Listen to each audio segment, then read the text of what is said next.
Okay, so the talk will be in three parts.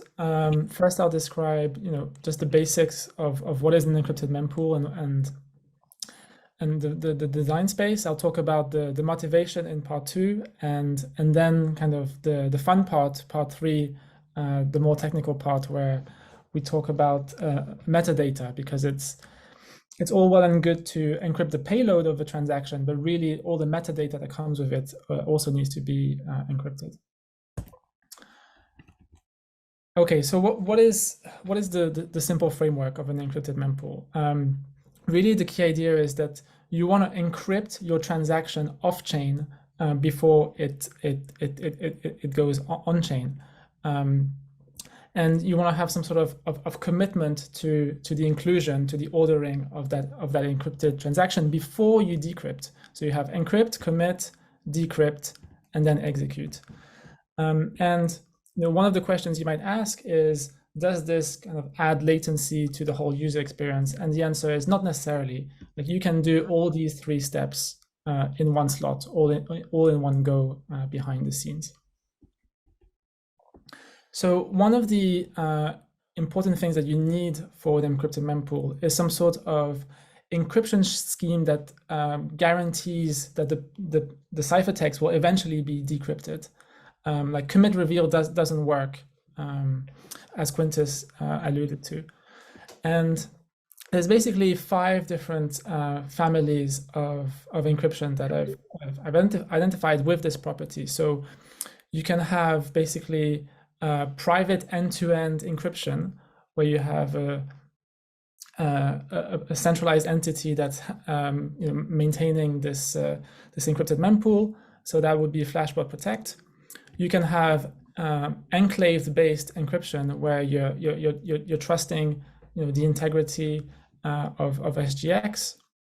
There's a threshold-based encryption, which seems to be the most popular approach with Arbitrum, Shutter, and various others. There's delay encryption that Starkware is looking into. And then there's witness encryption.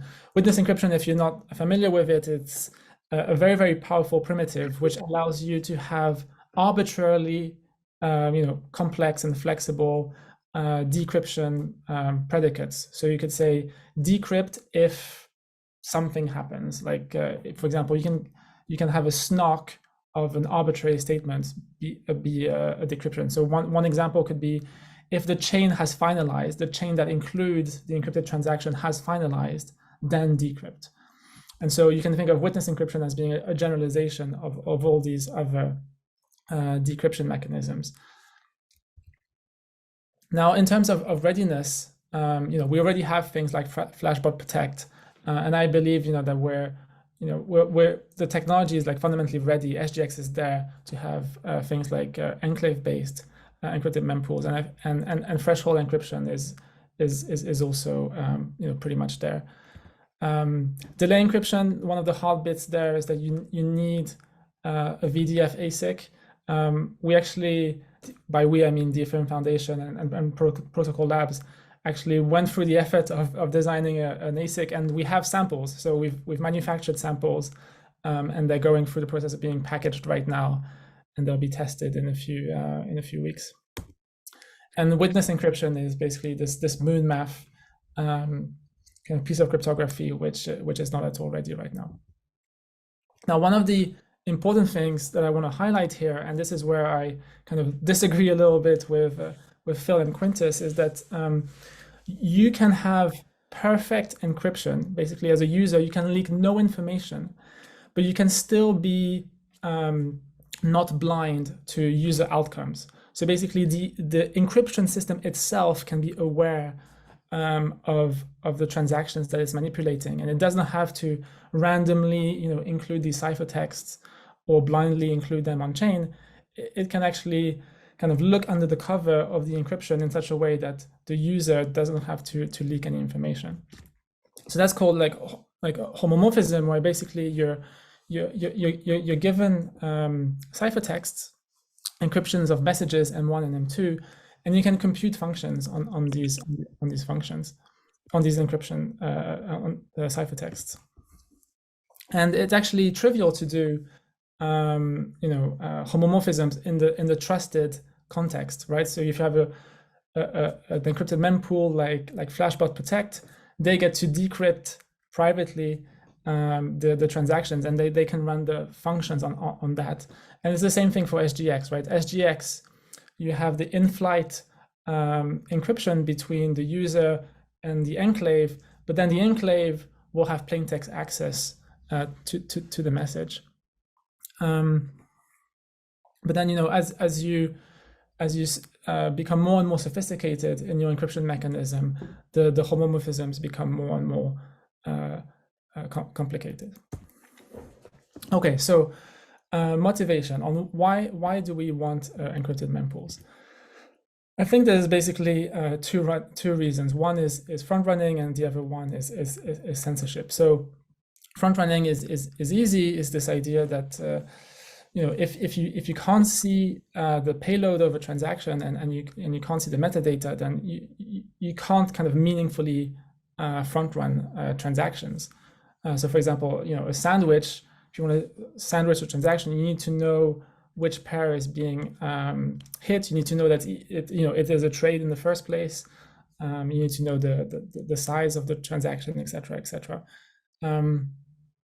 But a kind of a related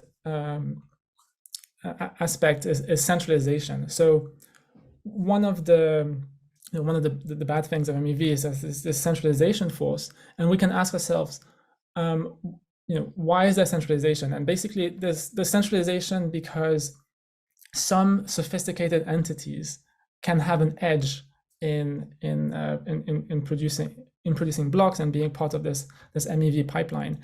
And if we can remove sandwiches as an edge, then basically we reduce the surface area to be sophisticated, and we reduce the surface area to for centralization.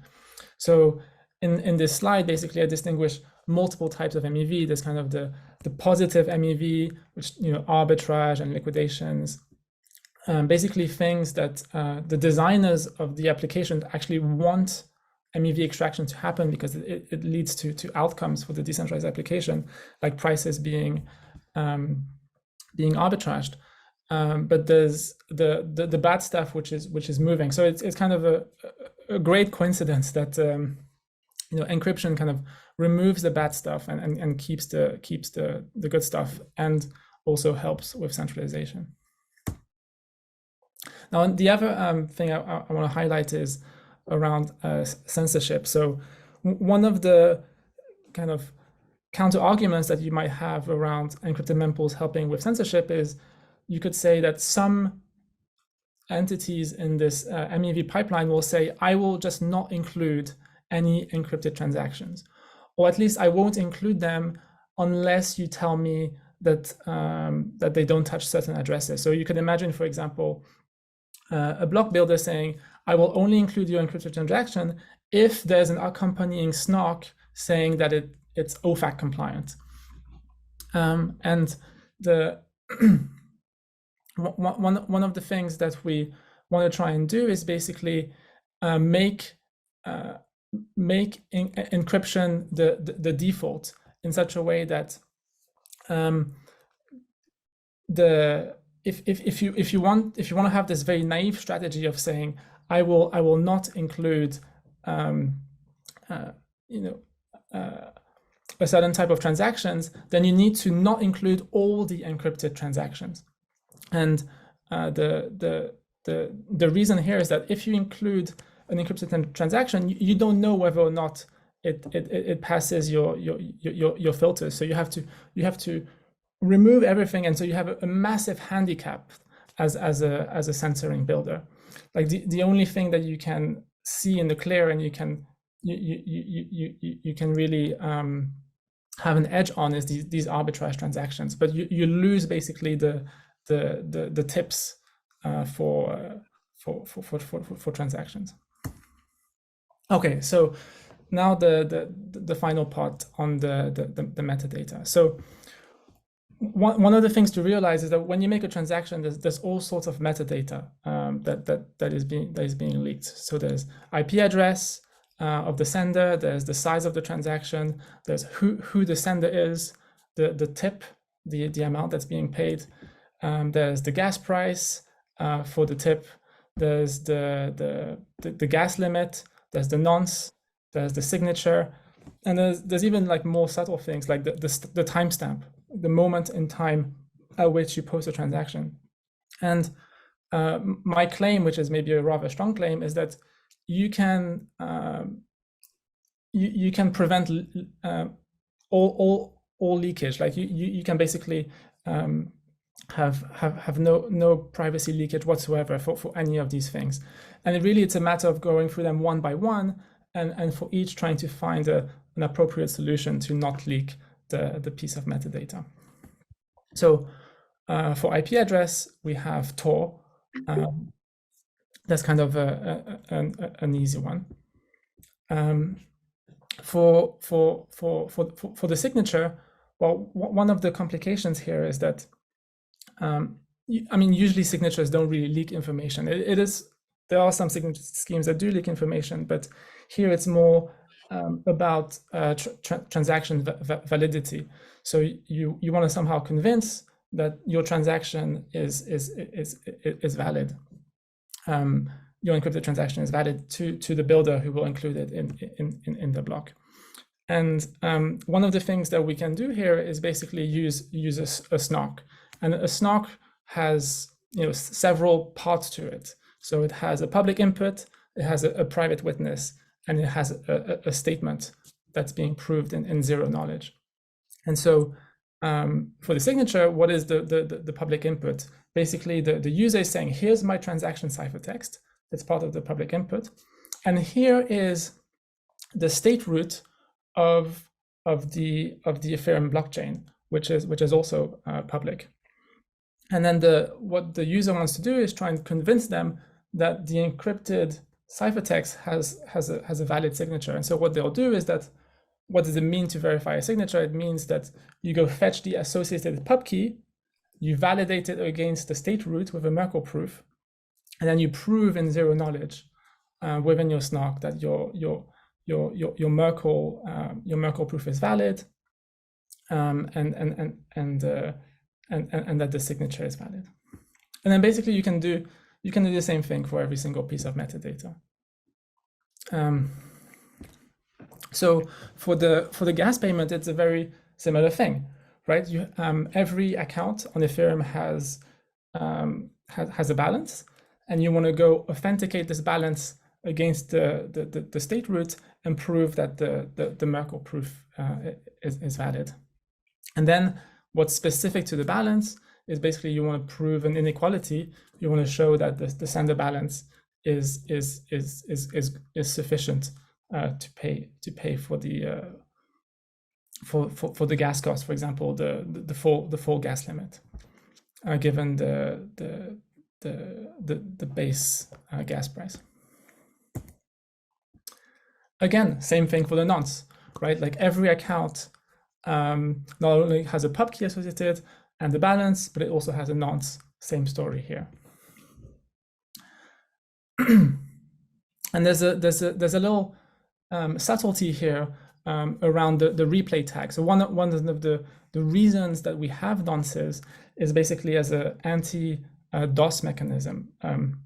We basically don't want one address to be spamming, millions of transactions. We only want basically one address to be able to broadcast only one transaction. And the way we do that is with the nonce. We basically will only broadcast in the peer-to-peer network a single transaction for a given address and a given nonce, per unit of time, for example. So you can only increase your gas price, for example, once every second, and that provides an anti-DDoS mechanism. And you can get the exact same anti-DDoS mechanism with a so-called replay tag.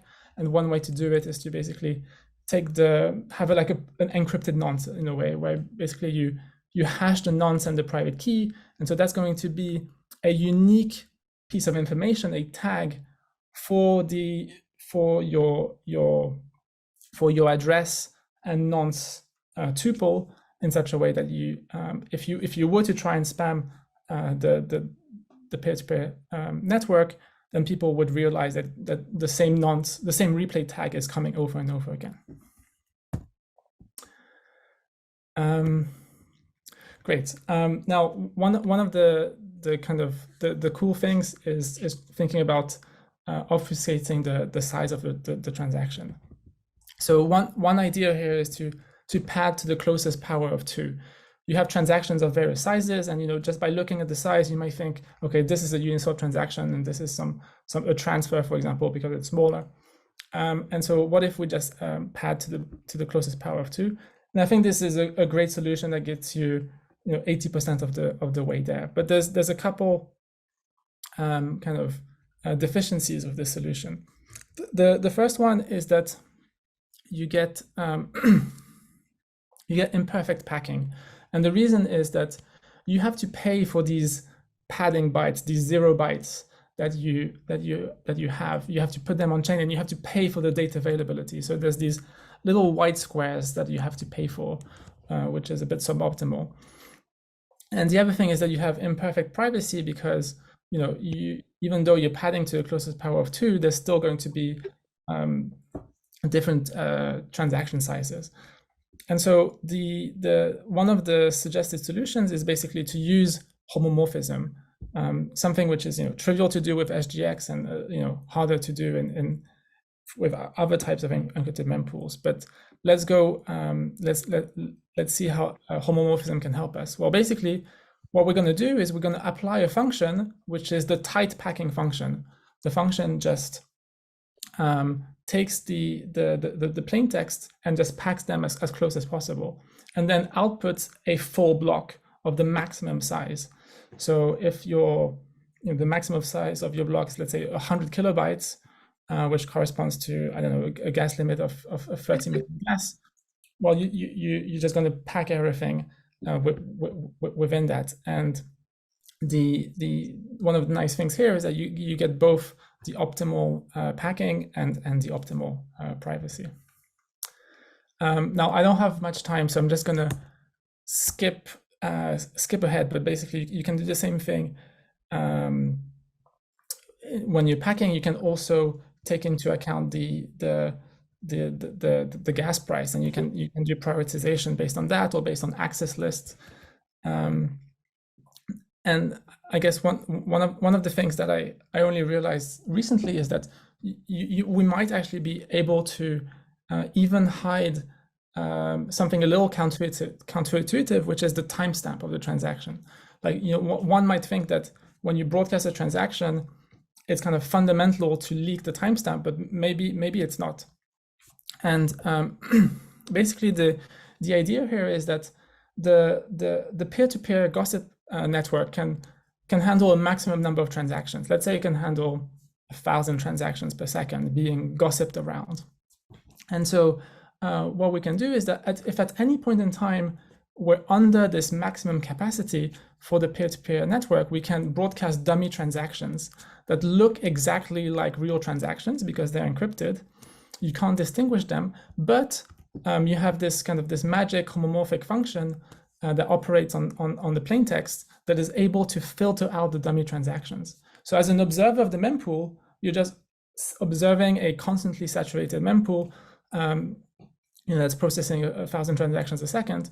But at the end of the day, when you produce a block, all these dummy transactions are filtered out. So you don't have to leak information on when users are broadcasting their transactions. And that's it. Happy to take questions. Hey, could I jump in and ask you to say more about the homomorphic encryption plan you had in mind there? I mean, the main question I had is who is it that has the secret key for the homomorphic encryption in your setup? Okay, great question. So here, one thing you could do, for example, is you could give every validator, and there's about 500,000 of those, but let's say there's 1 million validators, which I expect will happen. Each validator is allowed to make one dummy transaction every epoch, let's say. And so the validators would be observing the mempool, and they would be signing with the validator private key, and they would be able to set the flag, the dummy flag, to true. And basically the snark that they would publish along with the encrypted ciphertext would say, I'm a validator, and so I'm allowed to produce these dummy transactions, and I know that they will get filtered out because the function that operates on the plain text can just read the flag, see that it's a dummy transaction, and then filter it out. So basically, we're making use of the validator honest kind of majority. Like, if we have sufficiently many honest validators producing these dummy transactions, then the mempool just looks like a white noise. Okay, so it's like a threshold. It's a threshold homomorphic encryption that you have in mind, where the secret key for the encryption is like a quorum threshold thing held by the validator nodes, and then that means that the majority of the validator nodes have the ability to decrypt every transaction, but if they follow the rules, then they will only decrypt the added up homomorphic operation transaction after the fact. Is that the right way to think of it? So not quite. I guess there's two separate questions that you can ask. So I guess the question that you're really asking is, what is the flavor of homomorphism? And it turns out the answer is that it doesn't matter. It could be anything. It could be enclave, SGX based. It could be threshold based. It could be delay encryption. It could be witness. So each of these 5 flavors of encryption comes in the vanilla plain mode, or it comes in the advanced kind of homomorphic mode. So you can think of it as a 5x2 matrix where you have, well, this is exactly it, the 5x2 matrix, where basically some of these are ready and some of these are not ready for homomorphic encryption. So my claim, for example, is that, let's say you have an SGX-based solution, you can trivially do these homomorphisms. Now, the question that I was answering previously was around kind of who's feeding these dummy transactions to the encrypted mempool, and here is the validators, but the validators don't have to participate in the decryption process at all. And if you take something like delay encryption, then really there's no party to trust. You're just trusting physics. Here you're trusting Intel with the enclave. Here you're trusting flashbots, maybe for flashbots protect.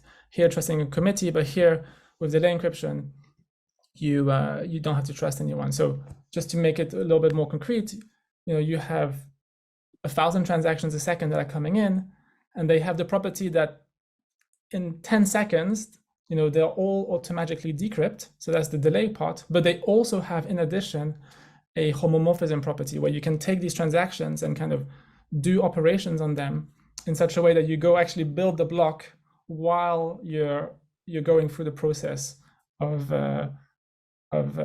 decrypting them with the sequential computation. Sorry, I raised my hand. I'll just ask. I've been wanting to ask this since I saw your slides from the Columbia presentation.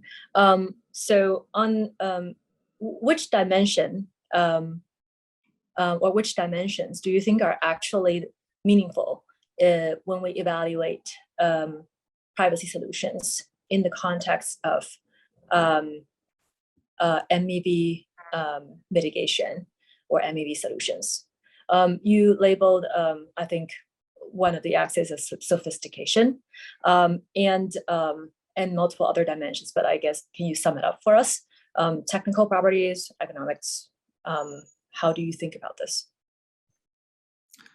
Right. So I mean, I would take a pragmatic approach and basically, exactly as you said, just follow the sophistication frontier. So just do whatever we can do today. We've started with Flashbot Protect. I think it's an interesting start, but it has obvious downsides because it's controlled by one entity. I think the next obvious thing is actually SGX, and we have a whole panel to discuss that. I think SGX is like ready to be deployed in production. I think the next move after that is threshold encryption.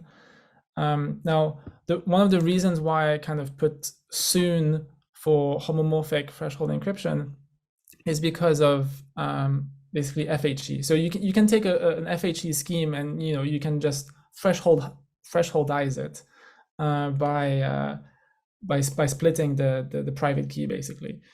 Now one might say, okay, FHE is just still years away, and that might be true, but it turns out that for very specific use cases, FHE might be perfectly fine. And like the one thing that I'm especially kind of excited about is this idea of looking at access lists.